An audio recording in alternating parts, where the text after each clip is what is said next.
queria voltar para o Rio de Janeiro, mas aí eu queria te fazer uma pergunta no meio dessa história. O Flávio Bolsonaro foi visitar o Vorcaro com tornozeleira eletrônica.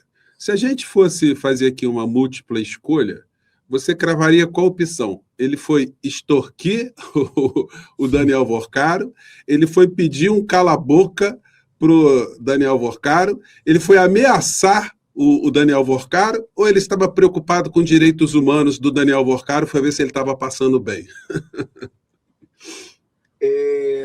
Tem a outra opção, nenhuma das outras opções? Tem, claro. Então, vamos lá. Eu acho que pode ter sido todas essas, mas eu vejo mais uma. Eu vejo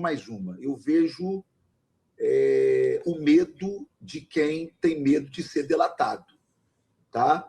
Eu vejo aquela última conversa de irmão, olha só, haja o que houver, eu estou contigo, nós vamos te tirar dessa, fica tranquilo, fica em paz, porque se te prenderem, eu vou estar aqui fora, lutando, eu, Ciro, fulano, Beltrano, e tá. Por quê? Porque o Flávio, ele é um cara que ele pode falar pelo Centrão, ele pode, em um diálogo com o Daniel Vorcaro, ele pode falar pelo Centrão. Eu não duvido nada dele ter ligado antes para o Ciro Nogueira e aí ter dito, estou indo lá falar com um amigo, tá? Cara, mas ele está com tornozeleira. Não, mas eu tenho que ir lá falar com ele, irmão. Se alguém pega esse cara não aguenta. Esse cara, ele vai pôr tudo para fora. Você acha que o Vorcaro... que possa ter havido esse diálogo, entendeu?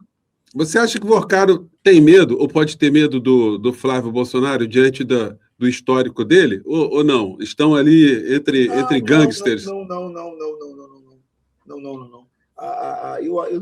Eu não vejo que ele tenha medo diante desse histórico. Você está falando sobre milícia, essas coisas, sim, né? Sim. Não. Eu acho que o Daniel Vorcaro tem em Flávio a grande esperança dele ser solto. A esperança dele ser solto é o Flávio ser presidente da República. Por quê? Porque o Flávio, presidente da República, é o centrão no poder. Tá? Eu tenho sempre que repetir isso. Eu nunca votei em Lula, eu nunca votei no PT, mas eu celebro a verdade, cara. 35 e 2 membros, gente. Nesse país hoje, polarizado, celebrar a verdade, falar a verdade, tratar o seu oponente com respeito político, com uma certa fraternidade, né? Como o Lula sempre nos trata. Eu estive com o presidente Lula 2 ou 3 vezes, das quais 2 vezes eu estive orando por ele, a pedido dele mesmo, né? E eu tive essa honra, né, de orar por uma autoridade que, na minha fé, é uma autoridade constituída por Deus, não é? Porque toda autoridade, na minha fé, ela é constituída por Deus. E aí eu fui orar pelo Lula. O Lula, a despeito de qualquer crítica que possamos ter a ele, que eu possa ter a ele, não é? Ele é um democrata de primeira linha. Você, cara, só chama Lula de comunista, ou seja, nesse conceito ditatorial do comunismo, não é? E não na essência da ideia comunista, da ideia da fraternidade, da socialidade comunista, só chama Lula de comunista, né? Quem não conhece Lula, quem não... Rapaz, primeiro, a forma com que o governo do PT, e aí eu tenho que falar PT, né?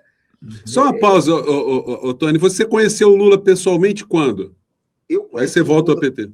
Pessoalmente, foi quando eu fui representar a Frente Parlamentar Evangélica, quando o Lula foi sancionar o Dia da Música Gospel.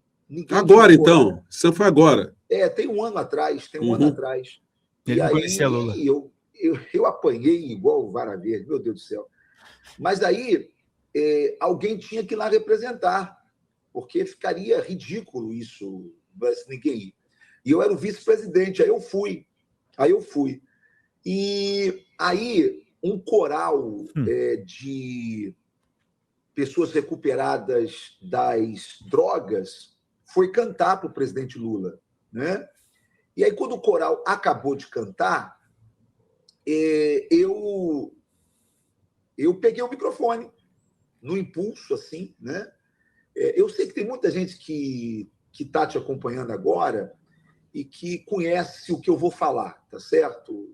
É gente que é filho de crente, neto de crente, ou que não está mais na igreja, mas já passou pela igreja, então conhece essa minha linguagem, esse Vamos meu fechar, evangeliquez, gente! não é? 3 meses antes de eu orar pelo presidente Lula, eu estava no meu banheiro e eu ouvi uma voz, que eu sei que é uma voz divina, eu sei que é a voz de Deus, né, do Espírito Santo aqui, na minha particularidade, dizendo que eu tinha que me preparar porque eu ia orar pelo presidente da República. Eu saí do banheiro e fui falar com a minha mulher. Eu falei, rapaz, eu senti a voz de Deus dizendo que eu vou orar pelo presidente, mas Bolsonaro não é mais presidente, como é que eu vou orar por ele? Estranho, tá? 3 meses depois, era uma segunda-feira à noite, o presidente da Frente Parlamentar Evangélica me liga e diz assim, ô Tony, esse governo é muito desorganizado, cara. Você acredita de que o presidente vai sancionar a lei da música gospel amanhã? E eu estou aqui no Amazonas e não tem voo. E o autor está lá no Pará e não tem voo, só tem você, com coragem para ir lá. Eu falei, mas como é que você vai me mandar ir lá, irmão? Em pé de Lula, irmão, eu vou apanhar. Não, eu não vou, não. Desliguei o telefone. Quando eu desligo o telefone, eu me lembro que 3 meses atrás eu tinha ouvido a voz dizendo que eu ia orar pelo presidente da República. Eu falei, cara, será que não é o Lula mesmo? Eu falei, ó, eu vou. Bem, aí, voltando, quando o coral termina de cantar e faz um silêncio, está lá o Padilha e está o Lula. Aí eu pego o microfone e digo assim, presidente, a igreja, quando se reúne, ela ora. O senhor permite orar pelo senhor? Ele olhou para mim e disse, claro, pastor, pode orar. Ele abaixou a cabeça e nós oramos por ele. Aí aquela foto repercutiu e tal. Então, aí foi isso que eu tive. Então, voltando aqui ao PT, voltando ao governo Lula, cara, sempre foi um governo que tratou a todos igualmente, independentemente de ser adversário político, não é? Lula faz uma coisa que Bolsonaro nunca fez. Bolsonaro, quando tinha um adversário político no palanque e a sua claque vaiava o adversário político, Bolsonaro nunca exortou o seu eleitorado para respeitar o adversário político daquele estado. Lula, o tempo todo, pede esse respeito. Lula, o tempo todo, se coloca diante do seu povo, do seu eleitor, bate de frente com o seu eleitor e diz assim, não, aqui não é lugar disso. Isso o governador está aqui, isso o prefeito está aqui, nós temos divergências políticas, mas não é tempo de eleição, é tempo de entrega. Rapaz, isso é belo, né? Isso é bonito. Então é isso, Tony, Zé. Nós somos do campo progressista, nós criticamos muito o uso da religião para fins políticos. A gente acabou de ter mais uma marcha para Jesus, em São Paulo. E nessa marcha aí, inclusive, eu fiz uma pesquisa, o volume de pessoas que têm ido a essas marchas tem diminuído de uma maneira impressionante. Eu fiz pesquisa como foi a do ano passado, fiz pesquisa para esse ano foi um negócio assim assustador, teve 10 menos vezes público do que teve da vez passada. E a gente vê ali sempre o Flávio Bolsonaro, que eu nunca tinha visto em marcha nenhuma, de repente se apresenta ali fazendo cantos, fazendo orações, enfim, o Tarcísio de Freitas também nessa história, e fico ali. Como é que o evangélico está vendo essa história, mesmo o evangélico que se coloca no campo da direita? E isso aí está funcionando ainda, Tony, essa mistura? Cara, a marcha já foi cooptada há muito tempo, né? Ela é uma marcha política há muito tempo. Há muito tempo. Eu acho que desde a sua concepção, ela já foi politizada. Verdade, Maria Lúcia. Gente, cadê a contribuição? De orçamento público, o que é para acontecer. Help então, us. A partir daí, ela já perdeu o propósito dela. Porque quem quer marchar para Jesus tem que marchar para Jesus com a sua oferta dada a Jesus para marchar para Jesus. Esquece. Porque como é que eu vou criticar quando se aporta dinheiro público no carnaval e eu estou recebendo dinheiro público para marchar para Jesus? Eu tenho a seguinte concepção: quem quer sambar, samba com o seu dinheiro, irmão. Quem quer marchar para Jesus, marcha com o seu dinheiro, irmão. O dinheiro público é para saúde, educação, transporte de qualidade, é para o público. E não para interesses outros, ainda que interesses transvestidos de cultura. Seja cultura, ou seja cultura gospel, seja qualquer cultura. Mas tudo bem, beleza. Daí eu até entendo, o Tarcísio está lá, porque não é porque é o governador, não é, se colocou dinheiro lá também, público. O Nunes também fez o patrocínio. Agora, o Flávio lá, por que Flávio vai estar lá? Por que Flávio vai ter direito à fala? Por quê? Me conta. Por que o presidente da República não tem um vídeo gravado exposto ali? Ué? É o presidente da República. Por que não? Aliás, o Lula, ele... Não, o Lula deu show. O Lula deu show. Isso eu já falei na minha rede social. Eu já parabenizei. Esquece. Ele... Cara, eu não sei não, mas eu acho que a porcentagem de evangélicos que vão votar em Lula esse ano vai aumentar. Eu estou apostando que vai aumentar. Hoje nós temos 30% que votam em Lula. Por isso que o Ottoni está mudando de lado, né? Ele está bem esperto. Hoje o nosso número é 30%. Eu estou comentando com amigos que esse número deve crescer de mais uns 5%, se não chegar a 8% a mais. Ottoni, você está descobrindo muito eleitor de Lula incubado dentro das igrejas. As pessoas agora, a pessoa com seu comportamento agora, elas estão se encorajando também em dizer, olha, eu não sou dessa patota, não. Eu estou... Você está descobrindo muita gente assim. Elas encontraram em mim, e eu sou grato a Deus por isso, porque eu as repatriei, né, irmão? Eu as repatriei. Elas foram banidas da pátria celestial.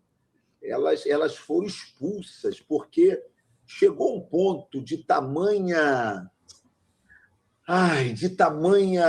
destruição da fé feita pelo bolsonarismo, que Jesus salvava, mas Bolsonaro é que te validava. Tá entendendo?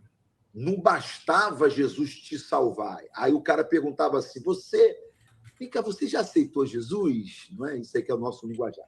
Você já aceitou Jesus? Aí o cara fala, sim, ai, que legal, que bênção. Você vota em quem? Aí eu voto no Lula. Ah, não, então você não é crente, minha filha. Não. Por quê?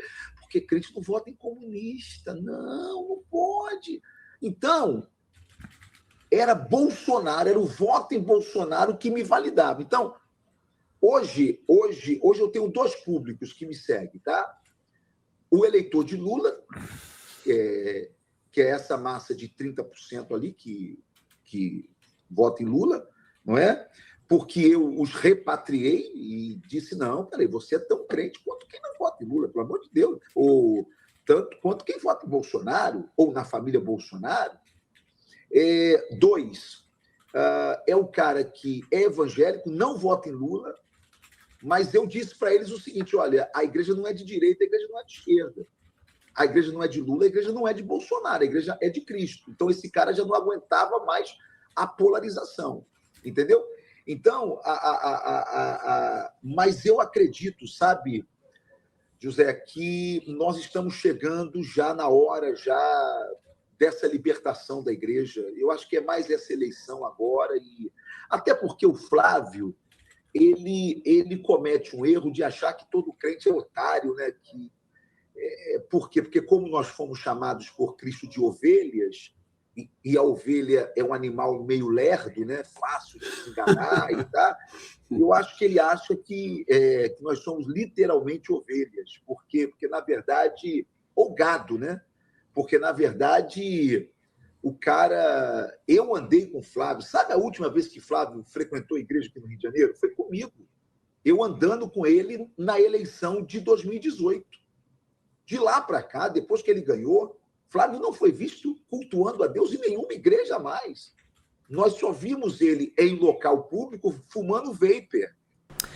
Fala, galera da Folha TV, não se esquece de se inscrever aqui no nosso canal para assistir programas como Folha Notícias Manhã, Folha Notícias Noite, o nosso Folha Entrevista e o nosso Barzinho das Meninas. Muitas coisas bacanas a gente acompanha por aqui e a gente precisa muito, muito do apoio de vocês para nosso trabalho jornalístico, investigativo, de curadoria de conteúdo, com vocês ajudando no nosso Pix, folhademocrata@gmail.com, ou mandando superchats, valeu demais, e os recursos financeiros, tornando-se membro do nosso canal, no nosso curso de jornalismo básico, para você ficar muito bem informado a respeito de tudo. Queridos e queridas, muito obrigado pela presença de todos vocês. Vida longa e próspera. Cuidem-se, cuidem dos seus, e não esquece de se inscrever aqui na Folha TV. Até mais!